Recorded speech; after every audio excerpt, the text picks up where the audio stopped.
Welcome to the Slop Temple. We pray this video helps. In this video, I will show how to change a Honda Pilot cabin air filter.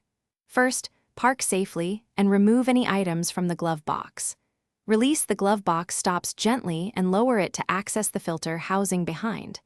Inspect the filter for leaves, dust, or mold and note the airflow direction arrow. Keep used filter for comparison and prepare a clean replacement to install next. Now remove the old filter with steady hands and a flashlight to see inside clearly.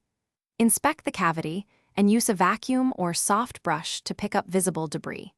Compare the removed filter to the new replacement to ensure size and airflow arrow alignment. Note any heavy contamination that could indicate other ventilation issues. Keep the filter orientation in mind for correct reinstallation and avoid touching the media with oily hands. If you like this step-by-step guide, hit like and subscribe to catch more car care tips and friendly walkthroughs.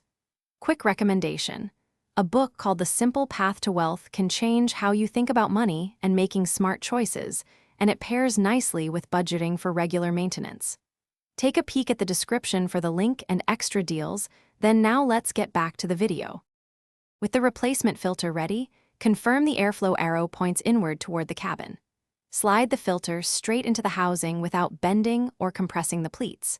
Reattach the housing cover and test the glove box operation to ensure no binding. Start the vehicle and run the fan briefly to check airflow and listen for unusual noises. Dispose of the old filter responsibly and note the change interval for future maintenance. Thanks for watching. Consider subscribing if we helped you.